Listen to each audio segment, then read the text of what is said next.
Hey, everybody. I just wanted to show you something that's new on LinkedIn, and it has to do with customizing the URL.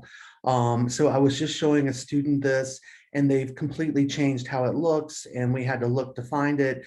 And so I thought this would save you some time. So you'll still go to your edit view or view profile, and then you'll go in there and you'll go to the upper right hand corner like you always do.